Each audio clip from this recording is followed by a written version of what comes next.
Dirgahayu kemerdekaan Indonesia yang ke-76. Indonesia tangguh, Indonesia tumbuh. Kita akan disapa oleh firman Allah. Marilah kita berdoa. Terima kasih ya Tuhan Yesus Kristus atas penyertaan-Mu di dalam kehidupan kami. Kau berikan kekuatan kepada kami untuk menghadapi apapun dalam kehidupan ini. Firman-Mu akan kami dengarkan. Roh Kudus-Mu yang menuntun hati dan pikiran kami, agar kami beroleh kekuatan melakukan kehendak-Mu. Amin. Firman Tuhan untuk kita renungkan tertulis dalam Amsal 29 ayat 23. Keangkuhan merendahkan orang, tetapi orang yang rendah hati menerima pujian. Saudara yang dikasihi oleh Tuhan, ada kata bijak yang mengatakan keangkuhan awal dari kehancuran. Seperti firman Allah yang tertulis dalam Amsal 16 ayat 18.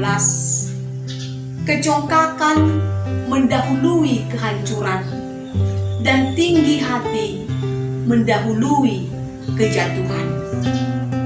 Keangkuhan ada dalam diri seseorang ketika dia merasa, berpikir bahwa apa yang dia raih, apa yang dia miliki, itu serta-merta karena kemampuan, usaha, kekuatan yang ada di dalam dirinya. Tanpa mengakui, tidak menyadari, tidak mempercayai bahwa yang dia miliki, yang dia raih karena pertolongan campur tangan Allah di dalam kehidupannya. Keangkuhan merupakan sifat yang ingin dipuji, ingin dihormati, namun merendahkan, meremehkan orang lain. Perasaan bahwa dirinya lah yang paling hebat, yang paling dibutuhkan, dan merasa dirinya di atas segala-galanya. Keangkuhan akan merendahkan orang tersebut. Keangkuhan tidak akan mendatangkan hormat, tidak akan mendatangkan kebaikan di dalam diri manusia. Orang yang angkuh memandang rendah, memandang remeh orang lain dalam perkataan dan yang ditunjukkan di dalam tindakannya, berbuat semena-mena kepada orang lain. Dan tentu hal itu akan mendatangkan sakit hati, melukai perasaan orang lain. Hal itu akan mendatangkan cemooh, sumpah serapah bagi orang yang angkuh dan sombong. Hal itu akan merendahkan dirinya dan akan dijauhi oleh orang-orang yang ada di sekitarnya. Dan yang paling terpenting adalah bahwa perilaku yang angkuh tidak dikehendaki oleh Allah. Allah akan menentang orang-orang yang sombong dan orang-orang yang congkak. Tetapi orang-orang yang rendah hati menerima pujian. Karena perilaku orang yang rendah hati, perilaku yang memperhatikan, yang menghargai, dan yang mau memberi pertolongan kepada orang lain. Sikap rendah hati tidaklah sama dengan sikap yang tidak percaya diri. Tidak percaya diri, sikap yang merasa bahwa dirinya tidak berguna, tidak sebanding dengan orang lain. Sedangkan sikap rendah hati, sikap yang menghargai, sikap yang mau memperhatikan dan menolong orang lain. Tentulah sikap rendah hati disukai oleh orang-orang yang ada di sekitarnya dan akan mendatangkan hormat, mendatangkan pujian yang tulus kepada orang-orang yang memiliki sifat yang rendah hati.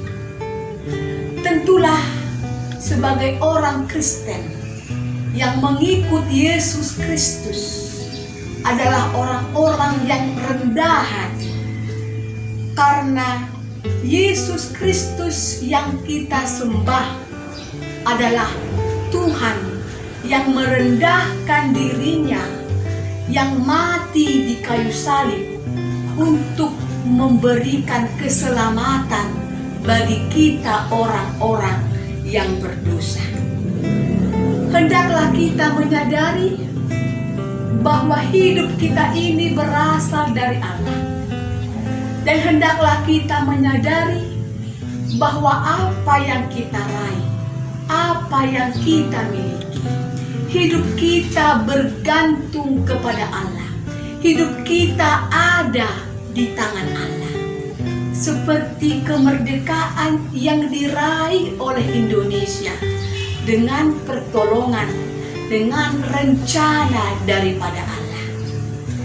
Saudara-saudara yang terkasih, firman Tuhan tertulis dalam Lukas 14 ayat 11. Barang siapa yang meninggikan dirinya akan direndahkan, dan barang siapa yang merendahkan dirinya akan ditinggikan. Yesus Kristus Tuhan kita akan meninggikan orang-orang yang rendah hati di tengah-tengah dunia ini. Dan bukan hanya di dunia ini, Yesus Kristus akan meninggikan orang-orang yang rendah hati pada kerajaan surga, pada kehidupan yang kekal. Tuhan Yesus memberkati. Amin.